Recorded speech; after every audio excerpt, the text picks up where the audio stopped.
Mr. Johnson. This is the computer center. So sorry to call you this late, but the computer is available. En los años 50, muy poca gente concebía los ordenadores como algo que todos llegaríamos a tener. Esta es la historia de tres geniales inventores. Perotto es este. Aquí estoy yo. Y detrás está Gargera, que todavía no se parecía tanto al Padre Pío. Aquí está. La programa 101. Es todo un mito. Un grupo de pioneros italianos que 15 años antes que Steve Jobs y Bill Gates abrió el camino hacia la mayor revolución de nuestros tiempos. Ahora siempre llevamos un ordenador encima, en el bolsillo. Tenemos smartphones. Pero hace 50 años, la idea de que hubiera un ordenador en el cuarto de los niños, en la cocina, junto a la cama, era pura imaginación visionaria, era ciencia ficción. Aquí es donde empezó la historia del ordenador personal. Programa 101. La máquina que cambió el mundo.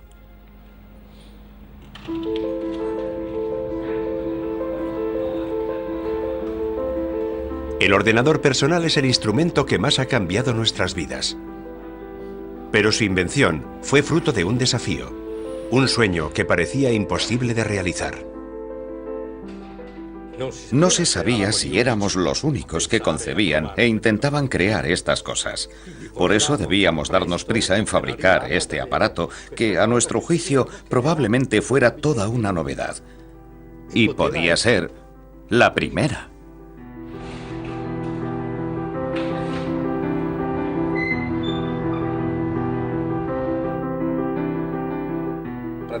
Prácticamente no había referencias de ningún tipo, porque en aquella época no existían máquinas así. Por tanto, era un camino que se había iniciado, pero no sabíamos ni por dónde, ni a dónde nos iba a llevar. De todas formas, estábamos tan empeñados que mantuvimos una competición contrarreloj y lo logramos.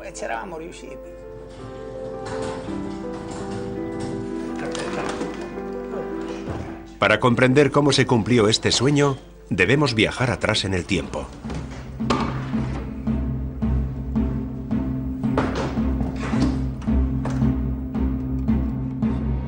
Las primeras y mastodónticas computadoras fueron utilizadas en el mayor de los secretos durante la Segunda Guerra Mundial.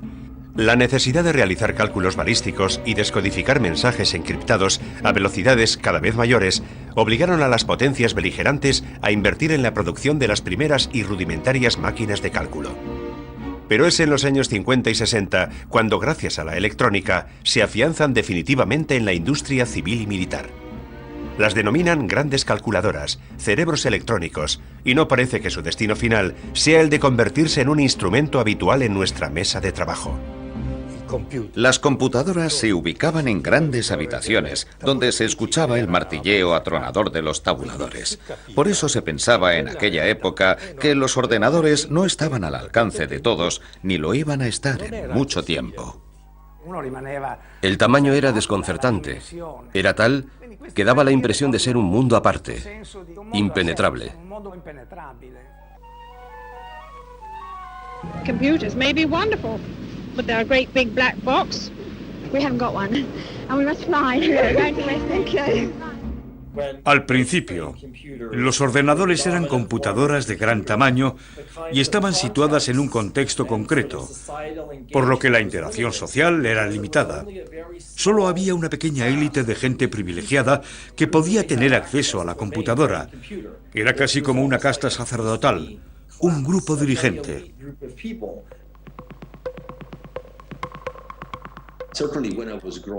La verdad es que cuando yo era pequeño, el computador era algo prohibido, algo que no me atrevía a tocar y mucho menos a usar, porque era demasiado grande para mí. Era casi un mito.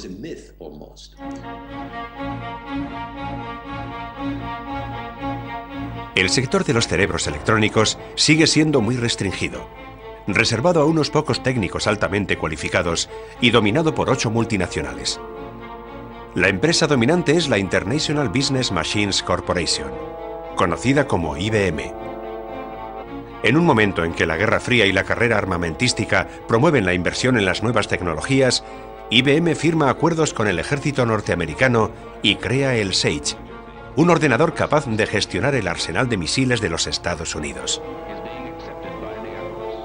El Sage pasará a la historia como el ordenador más grande y caro jamás creado.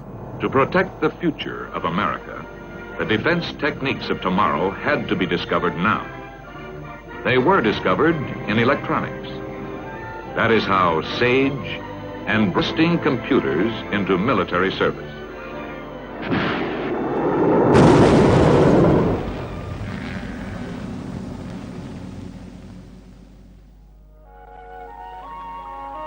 Entretanto, en Italia, hay una empresa que se propone desafiar a la hegemonía norteamericana en el campo de la informática. Es la Olivetti, una empresa totalmente diferente de los colosos de ultramar. Da Ivrea chiamano le sirene della Olivetti. È la sveglia dell'antica città forte. Dai blocchi delle case per dipendenti, i piccoli ed i grandi vanno verso la fabbrica o la scuola. Esta empresa, líder en el mundo de la producción de máquinas de escribir y calculadoras mecánicas, está encabezada por Adriano Olivetti, un empresario que piensa en un mundo utópico, donde la fábrica no es solo el lugar de trabajo. No era solo una fábrica, era una sociedad. La fábrica era todo lo que la rodeaba. Y para Adriano tenía que vivir en armonía. Cresce qui ogni anno il complesso delle officine e crescono gli edifici dei servizi sociali come quello dell'ambulatorio e dell'infermeria, dove i dipendenti ricevono visite gratuite e trattamenti cure. Adriano Olivetti diseña una empresa definida como la Atenas del siglo XX, donde los conocimientos técnicos y la cultura humanista están en permanente búsqueda de un punto de convergencia, y decide proyectarla hacia el futuro. Invierte buena parte de los recursos de la empresa en las incipientes tecnologías electrónicas y crea el laboratorio de investigación y desarrollo informático más importante de Europa. Y es aquí donde una nueva generación de proyectistas empieza a explorar las nuevas fronteras de la informática. Cuando entré en Olivetti, lo hice con mucho entusiasmo. Y con el tiempo, este entusiasmo, lejos de apagarse, aumentó. Porque el ambiente de los laboratorios electrónicos de Olivetti era inmejorable. Había un bagaje impresionante de know-how entre las 400 personas del laboratorio. Estábamos en un ambiente en el que había gran cantidad de conocimiento a tu disposición. Pienso que las cosas nacen si existe una tierra abonada, un caldo de cultivo. Y cuando hay un gran caldo de cultivo, tarde o temprano nace algo. Es fisiológico, natural. La naturaleza es así. El primer resultado de esta química es la ELEA 9000, la primera gran calculadora europea capaz de competir con los colosos norteamericanos. Sin pedir permiso, Olivetti se ha introducido en un mercado en continua expansión, en un mercado muy restringido. Al otro lado del océano, mientras IBM sigue su imparable escalada hacia el éxito, las demás empresas se reparten el mercado proyectando los primeros ordenadores que administran operaciones bancarias y pagos tributarios para el gobierno de los Estados Unidos.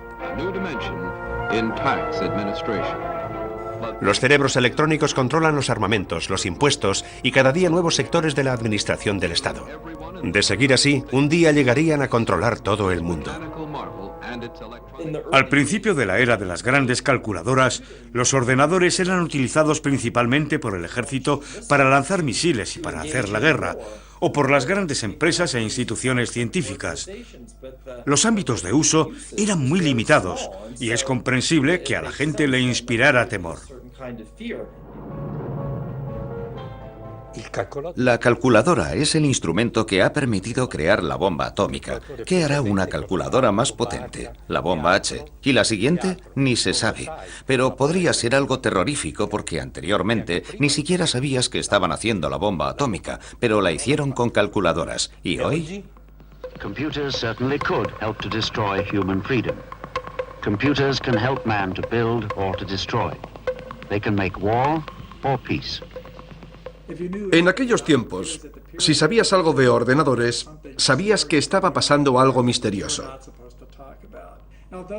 No era descabellado tener miedo de este tipo de cosas. Cualquier persona sensata habría sentido miedo.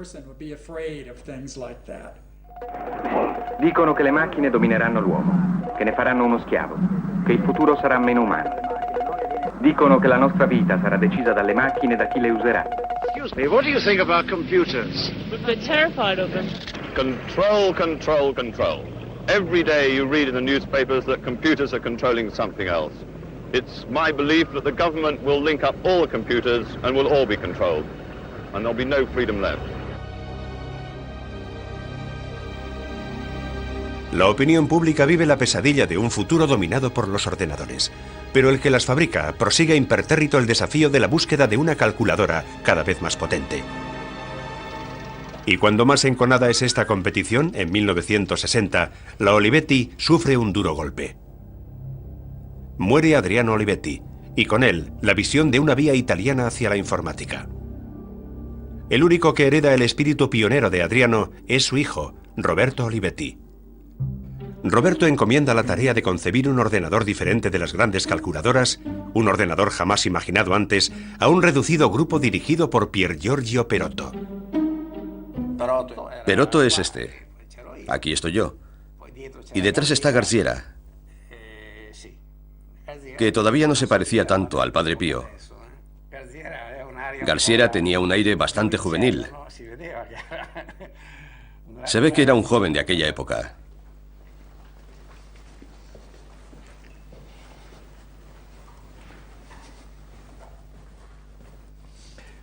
Aquí está, la programa 101. Es todo un mito.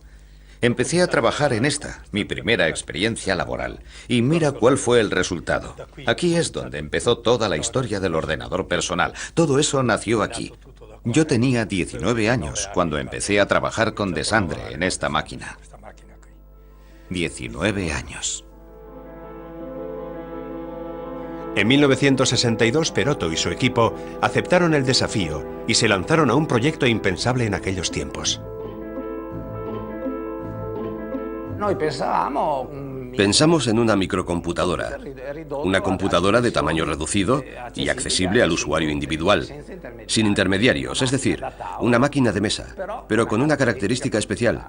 Debía ser manejable por un usuario no especializado. La idea fundamental era ofrecer un instrumento a un precio razonable y que cualquiera pudiera tener en su mesa de trabajo. Perotto me dijo, piensa bien si te interesa hacer algo de este tipo, porque tiene sus riesgos. Sabemos cuál es nuestro punto de partida, pero no sabemos cuándo llegaremos, si llegaremos o cómo llegaremos. Era algo que debía ser elaborado desde el principio.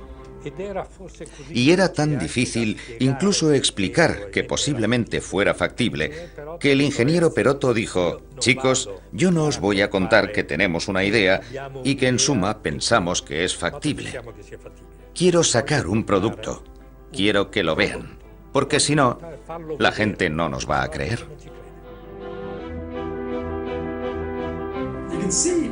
Imagínense que hasta los creadores de la programa 101 se las vieron y se las desearon para contar a la gente que el ordenador personal podía tener su utilidad.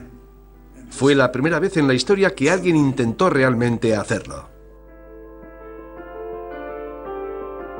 Una computadora que se pueda poner en la mesa. Una computadora pensada no para los técnicos de los grandes laboratorios, sino para cualquiera que quisiera utilizarla. Tal vez ni siquiera el grupo de Olivetti lo habría sospechado, pero esa idea fue la chispa de una revolución que cambiaría el mundo. Hoy, cuando hablamos de un ordenador personal, pensamos en el objeto que utilizamos a diario, pero hace 50 años aquello no era realista.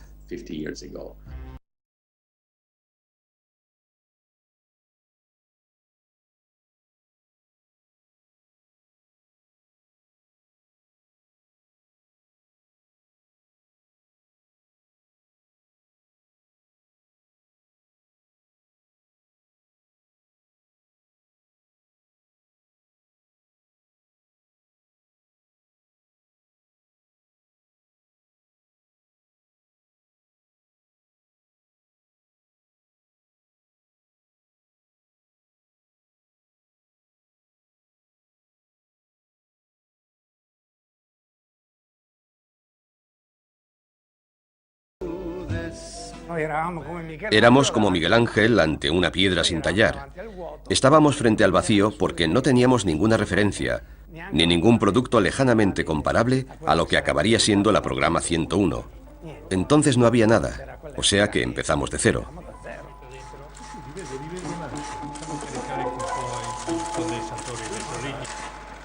¿Cómo fabricar un pequeño ordenador?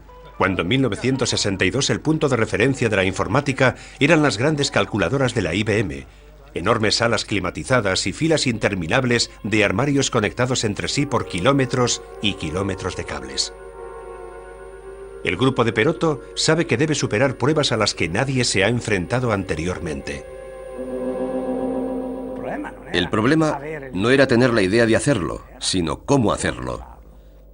Y la idea de hacerlo no se nos ocurría estando dentro de la ciudad prohibida de las grandes calculadoras, porque de allí no se baja, allí uno permanece siempre entre las nubes, contempla la estratosfera, cada vez más alto. En cambio, había que mirar más hacia abajo. La primera gran prueba, la más difícil, es lograr condensar toda la potencia de una gran calculadora en una caja tan pequeña como una máquina de escribir. Esta era la memoria disponible en aquella época. Compleja, costosa. Había que construirla pieza a pieza. Había que encajarla, etc. Costaba un ojo de la cara. A veces renqueaba. Y además era un mamotreto, muy engorrosa. No valía para lo que nosotros queríamos. Con ella no íbamos a ninguna parte. De manera que buscamos otra memoria. Y elegimos la línea magnetoestrictiva, constituida por un hilo de acero armónico, como la cuerda de un piano. Y en torno a esta línea construimos nuestra máquina.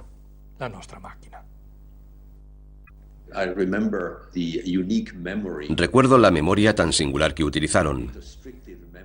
Era la línea magnetoestrictiva. Es un buen ejemplo de que aceptar otros puntos de vista y negarse a aceptar estereotipos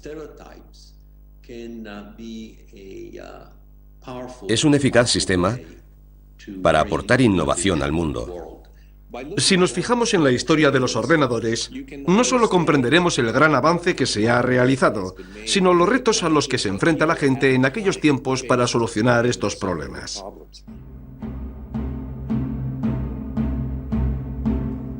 Gracias a una sencilla pero genial intuición, los tres proyectistas descubren que es posible reducir las dimensiones de una computadora. Una revolución copernicana para la informática de aquellos años. Pero por sí sola no es suficiente.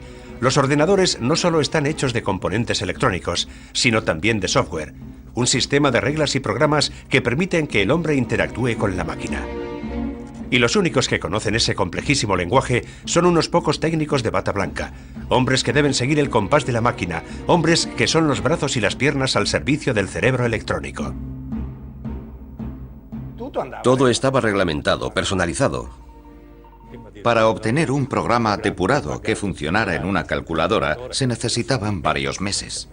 The designer must write a concise step-by-step list of instructions and feed it to the computer. The preparation may have taken months.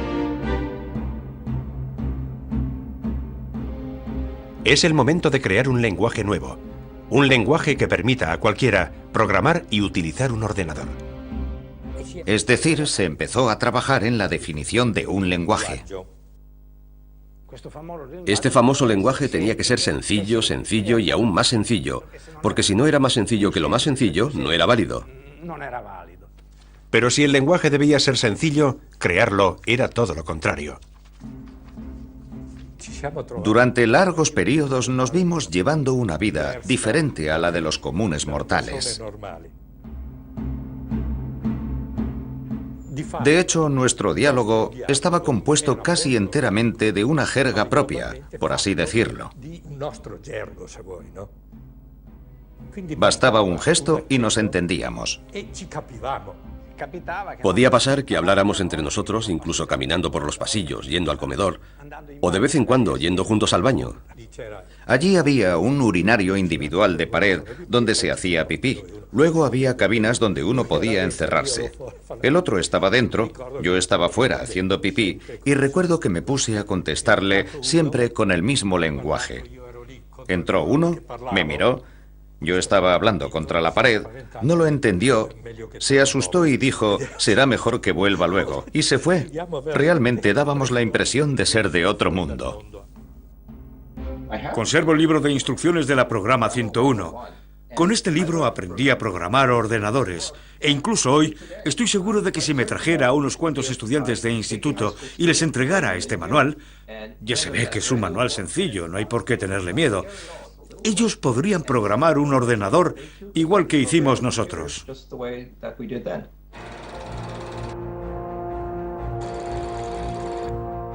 Al cabo de 2 años de duro trabajo, el equipo de Perotto ha desmontado una a una todas las rígidas normas de la informática de esa época y proyecta una computadora del tamaño de una máquina de escribir, con un lenguaje que permite que el mundo de la informática sea accesible a todos. Pero Perotto va más allá. Concibe un instrumento totalmente inédito, un instrumento que en décadas posteriores se convertirá en el modelo de todos los peces del mundo. La tarjeta magnética fue un as en la manga excepcional porque compras la máquina, la pones en marcha y metes la tarjeta. No tienes que hacer nada más. Y la manejas. Nada más fácil. Cojo la tarjeta con mi programa, que está grabado por aquí, en esta tira magnética, enciendo la máquina, meto la tarjeta y ya está. El programa queda introducido y la máquina está en condiciones de ejecutarlo. Basta con dar una orden en el teclado y la máquina empieza a procesar según las instrucciones de este programa. Más fácil imposible. Very, very easy, como decían los norteamericanos.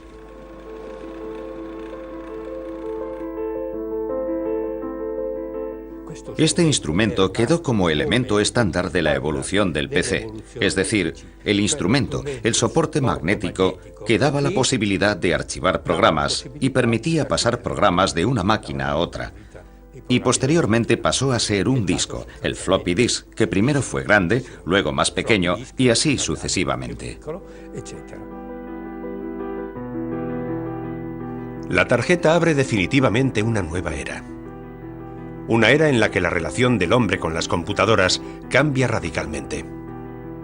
Cualquiera puede hacerse con un programa, cargarlo inmediatamente en el propio ordenador, intercambiarlo con otros usuarios, como se hace hoy en día con cualquier archivo. Los 3 inventores han ganado su apuesta.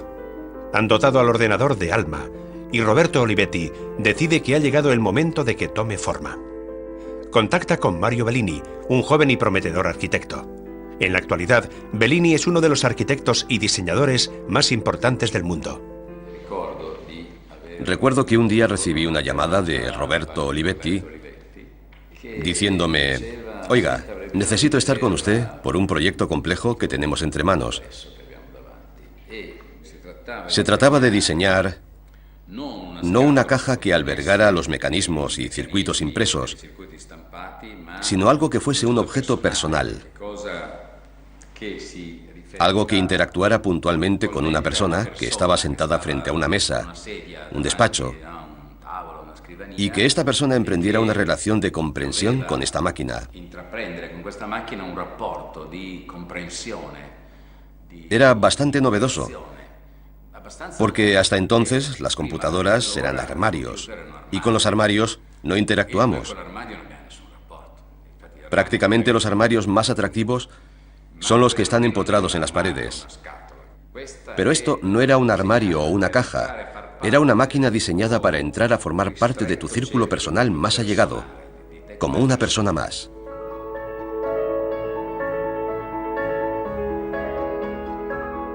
El sueño de una informática a medida del hombre había encontrado su forma definitiva. En abril de 1964, el grupo de inventores dio por cumplida su misión. como la lavadora, la televisión, la radio y otros muchos objetos de uso doméstico, para bautizar el nuevo invento se elige un nombre femenino: la Programa 101. Es el primer ordenador pequeño, fácil de usar, que cualquiera puede llevarse a casa y programarlo. Es el primer ordenador personal. Y la primera máquina capaz de hacer todo esto fue la Programa 101. Hoy, el ordenador personal es el desarrollo al máximo nivel de aquello que fue el concepto de la 101, como el avión. Es lo mismo el reactor supersónico que el avioncito de tela de los hermanos Wright.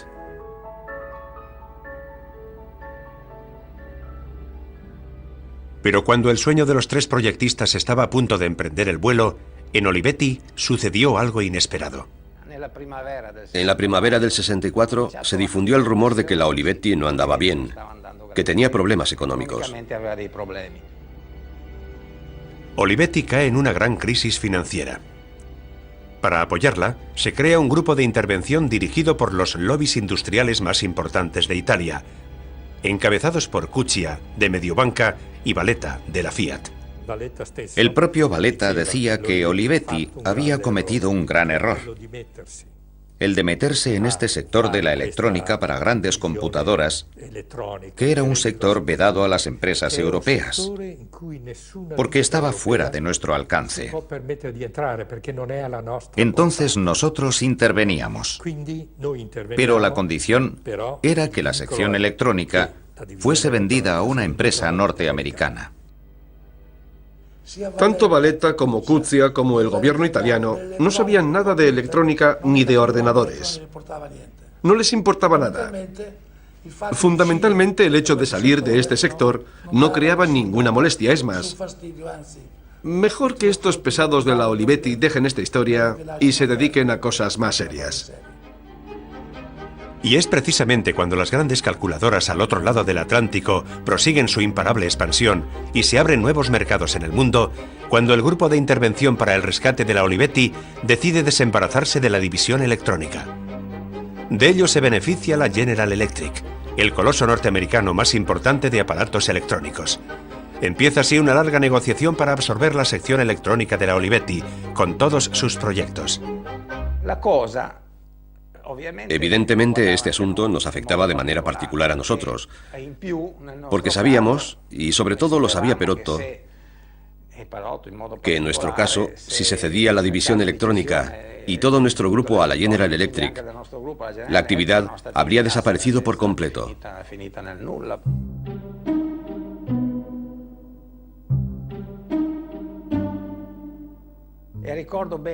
Todavía recuerdo que Perotto, precisamente para demostrar la situación de profunda incertidumbre en que nos encontrábamos, vino con una máquina fotográfica y nos dijo: escuchad, no sé en qué va a acabar todo esto, pero yo voy a sacar al menos un par de fotos para demostrar que lo que hemos hecho existe. O sea que lo nuestro no eran meras habladurías, prácticamente fueron palabras proféticas.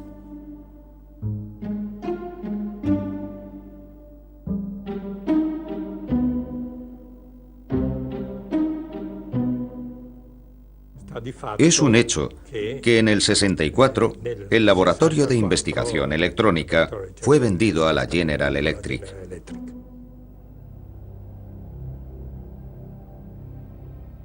Aquí estaba el despacho de Perotto.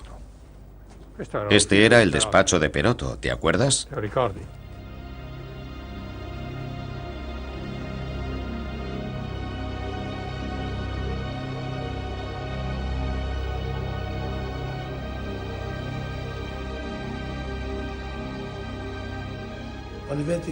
La Olivetti empezó a invertir en electrónica en el 54 y en el 64 lo tuvo que dejar.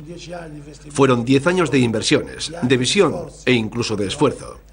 Y no solo de esfuerzos financieros, sino también de recursos humanos. Todo aquello terminó. Fue una aventura que costó sangre, sudor y lágrimas.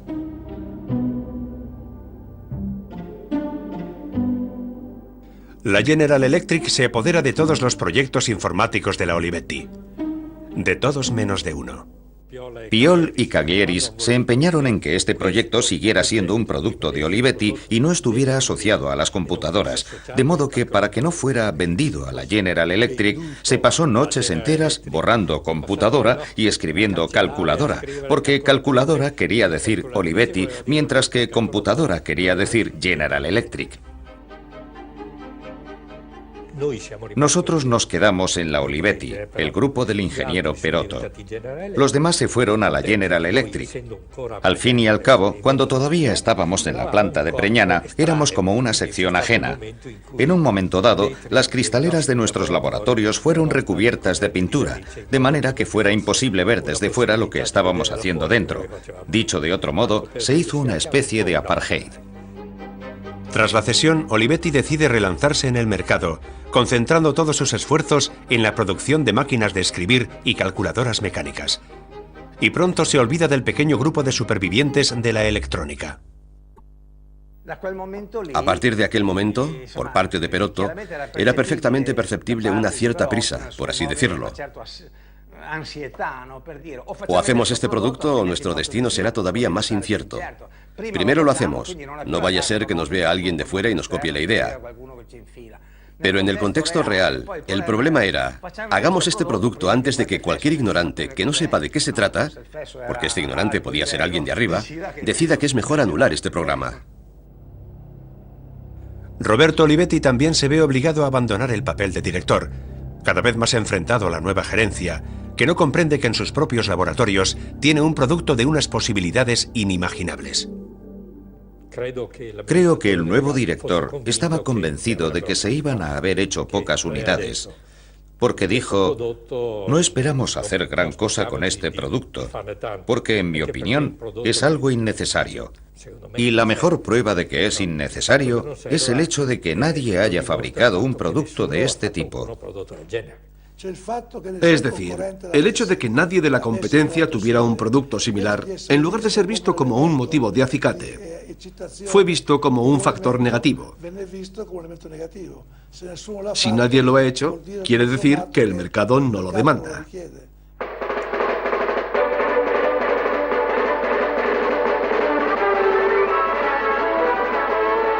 Mientras en Italia los nuevos gerentes de Olivetti no ven salidas comerciales para el primer ordenador personal, Norteamérica hierve con los preparativos de la feria más importante jamás organizada, que marcaría el imaginario colectivo durante mucho tiempo.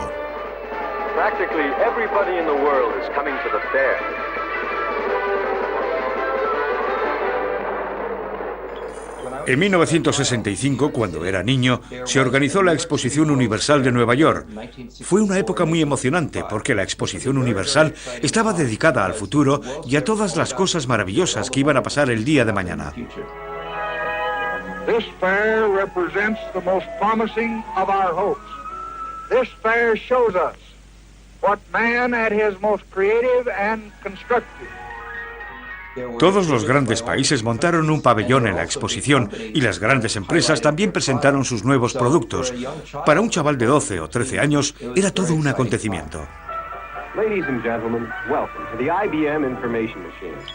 La IBM decide aprovechar la ocasión para presentar sus computadoras a la sociedad en un intento por acercar la informática al gran público. Una de las cosas que aprendí en la Exposición Universal fue que el futuro pasaba por los ordenadores, porque en toda la feria había exposiciones que hablaban de esto. Aunque la computadora era normalmente una máquina gigante aislada, con cintas magnéticas y técnicos de bata blanca y corbata que apretaban botones. La gente corriente no podía acercarse a las computadoras, se ocultaban en un segundo plano. Eran demasiado especiales para tocarlas. Olivetti. La Olivetti también decide aprovechar la Gran Manzana como escenario para su lanzamiento, y en los días de la imponente Exposición Universal presenta su nueva línea de calculadoras mecánicas Logos 27. Pero además de la Logos, decide mostrar un modelo de la Programa 101. La Olivetti no estaba interesada en mostrar la 101. Bueno, sí, quería mostrar también la 101, pero la expuso en una salita trasera más discreta. O sea, solo iba a verla el que estuviera interesado. La protagonista de la muestra era la Logos 27. Si hoy pudiera empezar de cero, ahora que pienso en lo que hace Apple, por ejemplo, habría volcado los recursos de la empresa en aquel producto. Yo estaba muy alejado de todo esto, en el sentido de que el producto no se consideraba como algo que cambiaría el mundo. La intención era clara: presentar aquella máquina como ejemplo de lo que podría hacer Olivetti si quisiera, como el coche ideal, o los prototipos que se exhiben en los salones del automóvil, que sin embargo están allí para poder decir: mira lo que hemos estudiado, lo que podremos hacer. Pero los coches reales son otra cosa. El 25 de octubre de 1965, pese a estar arrinconada, la 101 tiene la posibilidad de ser valorada no por los burócratas o empresarios, sino por la gente corriente para la que ha sido creada. Welcome to the world of tomorrow. Se organizó una presentación de la programa 101. Yo estuve allí. Y recuerdo que el presentador dijo: y ahora, la máquina va a calcular la órbita de un satélite alrededor de la Tierra.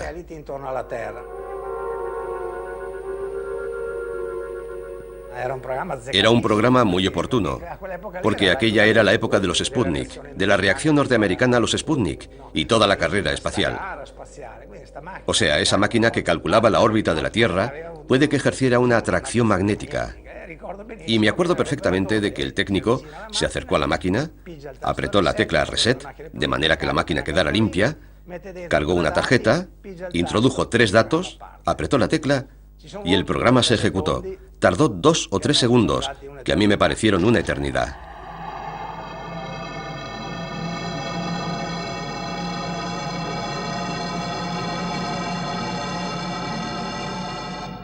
Y al cabo de esos 3 segundos, la máquina empezó a disparar una serie de resultados que... En fin, antes de que terminara fue interrumpida por una ovación de aplausos interminable.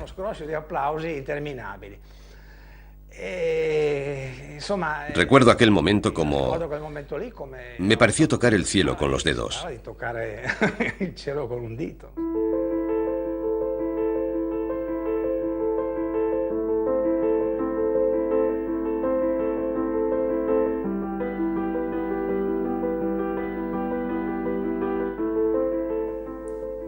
Los organizadores, que la habían relegado a una esquina, casi ocultado, que no querían dar demasiado protagonismo a su presencia, se vieron obligados, yo diría que por el clamor popular, a colocarla en una posición central para que quedara a la vista de todos. La noticia fue de boca en boca y todo el mundo fue a verla. Y hubo que superar la incredulidad de que el producto tuviera unas dimensiones tan reducidas, porque al principio la gente preguntaba ¿a qué está conectada? Había mucha gente que pensaba y decía: es imposible, no puede ser cierto, habrá algún cable subterráneo. E iba a mirar por detrás de la máquina a ver si había cables ocultos que la conectaran a una calculadora. Yo diría que aquel año fue la atracción de la feria. Prácticamente no tuvo competencia.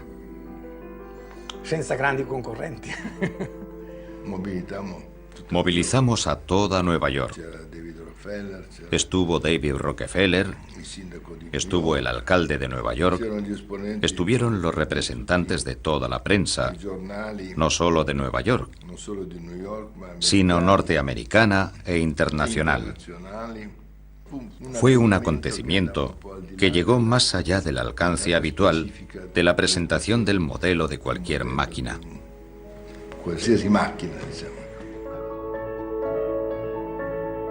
Veremos un ordenador en la mesa de trabajo antes de que haya 2 coches en el garaje.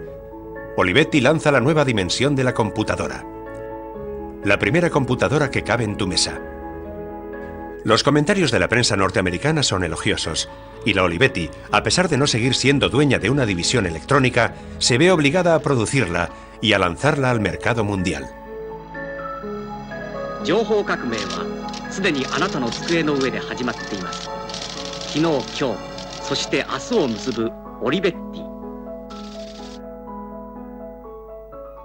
Este es el lanzamiento mundial de la Programa 101, el ordenador que inaugura una nueva dimensión. Ahora, por menos del alquiler mensual de una computadora de gran tamaño, hombres de negocios, científicos y técnicos pueden adquirir una Programa 101. Es un poquito más grande que una máquina de escribir y está lista para ser colocada en su mesa. Viene en su envoltorio, con una presentación elegante. Se personaliza, se convierte en objeto de consumo, vas a la tienda y te compras una. No es algo que un genio de la electrónica se construye en casa, sino una computadora de consumo personal. Queríamos hacer algo grande. Hicimos una carrera contrarreloj y lo logramos. This man is working against time, computer time. Why? Because there are not enough computer facilities available. Until today. Because Olivetti have developed Programmer 101, the world's first desktop computer. The Programmer 101 is compact. The Programmer 101 is portable. No había que compartirla con nadie, la tenías a tu entera disposición, solo para ti, a la espera de tus instrucciones. The Programmer 101 sells at a fraction of the cost of a large computer. La Programa 101 costaba $3.500, mientras que la computadora grande más barata de IBM costaba más de $100.000. To the businessman, the Olivetti Programmer can be used where it is needed, when it is needed, in the office or at home. El anuncio en el que se ve a un empresario sentado al borde de su piscina con una mujer en bañador haciendo sus cálculos es una imagen profética de la muerte de las computadoras como objeto oculto que está tras unas gruesas paredes de cristal. This secretary is selecting one of the basic categories of program from Olivetti's vast library. La Programa 101 se utiliza en los campos más insospechados. Ya no se necesitan millones de dólares y técnicos expertos para hacerse con una computadora. Hasta las pequeñas empresas, los topógrafos, los estudiantes universitarios, los representantes y los médicos pueden disfrutar de las ventajas de la era informática. La 101 fue utilizada en todos los sectores de la actividad humana. Esta es la universalidad de la máquina, a pesar de ser así, del tamaño de 2 cajas de zapatos. Ni siquiera nosotros llegamos a imaginar que llegara a ocupar un espacio tan considerable. Superó ampliamente nuestras perspectivas. In commerce, the programmer has many uses. Here, for example, is a family about to buy a new house. The programmer can be used to compute the mortgage repayments, interest rates, and the life assurance statistics. Una vez que la computadora se convierte en algo de mayor alcance, accesible a un grupo más numeroso de gente, se va transformando porque interactúa con nuevas personas. Personas que no tenían acceso a las computadoras cuando las grandes calculadoras dominaban el mundo informático. Los ordenadores personales conquistan cuotas de usuarios impensables hace escasos años. Incluso llegan a las aulas escolares, y las nuevas generaciones empiezan a hacer pruebas con lo que años después se convertirá en su mundo. Il laboratorio aiuta a risolvere i grandi problemi. È un elemento importante per il progresso tecnico, scientifico, ma può essere anche un oggetto familiare, una cosa per giocare, per ridere. Es bastante engorroso llevar a toda la clase a ver una computadora de gran tamaño y solo pueden verla desde fuera, al otro lado de la cristalera. Les dices, esta es una calculadora electrónica. En cambio, si tienes una 101, puedes reunir a toda la clase y cada alumno puede crear un pequeño programa como ejercicio y ponerlo en marcha. Eso vale muchísimo. Noi ci aspettavamo un calcolatore grosso, una cosa enorme, invece tu quando hai visto questa macchina qua sei un po' spaventati, cos'è una calcolatrice, una macchina da scrivere. Sì, poi mi ricordo per esempio che mi sentivo molto orgoglioso perché pensavo quando sarei uscito avrei potuto dire di aver usato un calcolatore elettronico. In effetti poi non è molto difficile usarlo. El mundo está preparado y la sociedad ha encontrado el modelo sobre el que construir su propio futuro informático. Sarà come telefonare, come accendere la TV, come mettere in marcia l'auto. E forse, tra pochi anni, l'ironia sarà già vinta dalla realtà.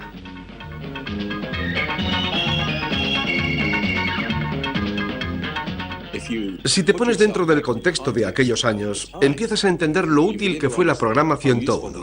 Incluso en aquellos tiempos fue un gran salto hacia adelante.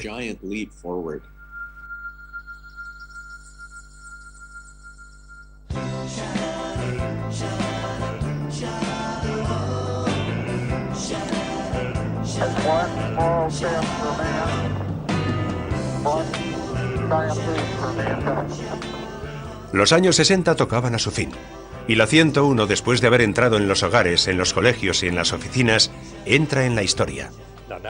La NASA había adquirido más de una decena.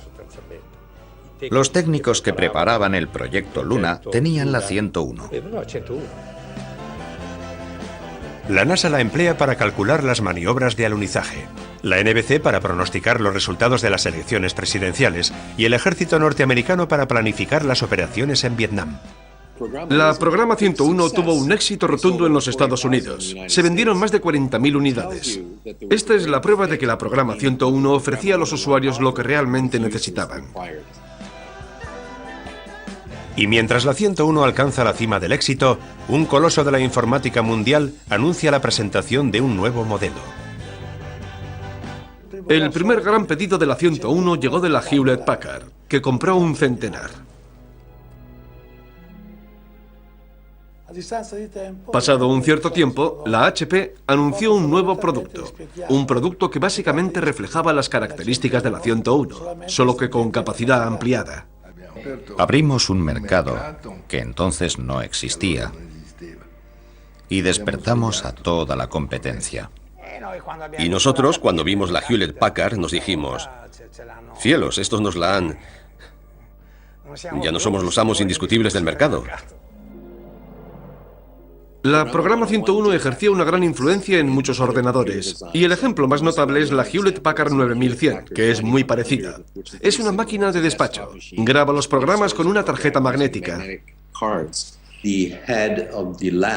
El jefe del laboratorio de la Hewlett Packard me dijo que su HP 9100 en realidad se inspiraba en la programa 101. Al parecer, la Hewlett Packard tuvo que pagar derechos a la Olivetti por la idea. En 1968, la Hewlett Packard llega a un acuerdo con Olivetti y paga $900.000 a la empresa italiana para poder utilizar la patente de la programa 101. Esa misma patente que pocos años antes, Perotto y Desandre habían cedido a Olivetti por la simbólica cifra de $1. Como alguien ha dicho, ese...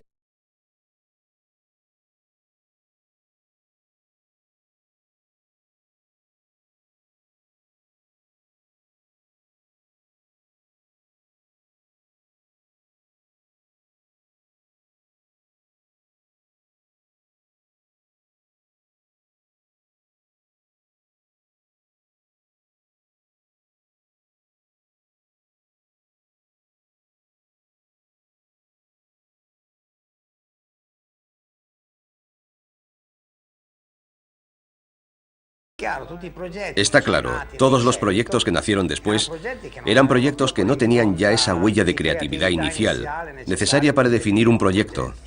Si querían fabricar un sistema, decían, ¿qué microprocesador usamos? ¿Qué tipo de memoria compramos? Mientras que antes uno no iba a buscar las unidades magnéticas que se usaban. Y nosotros inventamos la tarjeta que antes no existía. Después, cuando empezaron a usarse discos, ya no se podían usar tantas cosas. Se usaron los discos y punto. La Olivetti se verá obligada a ejercer una competencia cada vez más enconada, y en los años 80, durante una década, todavía conseguirá imponerse en el mercado mundial. Si la Olivetti consiguió recuperar su papel en la electrónica, no se debe a su estrategia ni a los planes. Se lo debe exclusivamente al tesón de unas cuantas personas, que no serán más de 4 o 5. El ingeniero Perotto se convertirá en director del Centro de Investigación y Desarrollo Electrónico. Desandre y Garchiera crearán los ordenadores Olivetti de la generación siguiente. Esa generación, cuya divisa, un ordenador en cada mesa, será predicada por muchos y que definirá nuestra sociedad en las décadas futuras. Al principio estaba la 101. Luego llegaron otros que sacaron otras máquinas, etcétera, etcétera.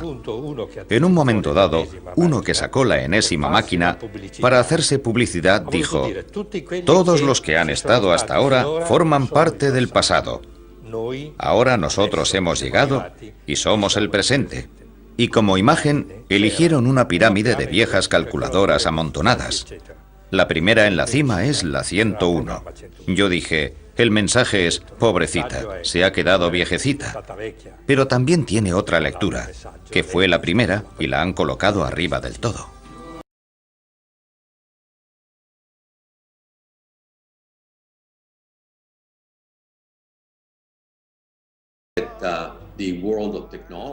Creo que el mundo de la tecnología debería estar agradecido a la Olivetti por la programa 101. Creo que muy poca gente es consciente del impacto que la programa 101 tuvo en el desarrollo de los sistemas informáticos personales. La programa 101 pudo ser tomada como modelo para la apariencia de los sucesivos ordenadores. Sentó las bases de todo lo que vemos hoy en día, en términos de contenidos generados para usuarios y de una especie de democratización de Internet. Todo esto habría sido inconcebible si las computadoras no hubieran tenido la capacidad de salir de las grandes empresas, de esa especie de almacenes donde se ubicaban. Para mí la programa 101 tiene una importancia fundamental. Es una tecnología muerta, pero es una cultura viva.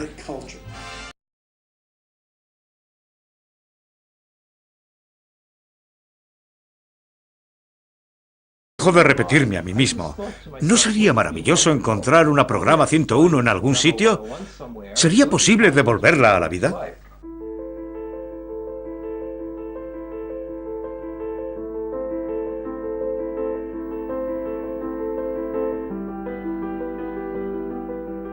De las 44.000 unidades producidas, hoy tan solo quedan 8 en funcionamiento. Desde hace unos años, De Sandre y Garciera, con la ayuda de otros exproyectistas de Olivetti, recuperan máquinas diseminadas por todo el mundo y las devuelven a la vida. Después de tantos años de laboratorio dedicados a proyectar y experimentar, se han propuesto un nuevo desafío: conectar una 101 a Internet para que lance un mensaje al mundo de hoy. Lo que podría decir la 101 es: Hello boy, here we are. Here we are. Remember that you now exist because I existed 50 years ago.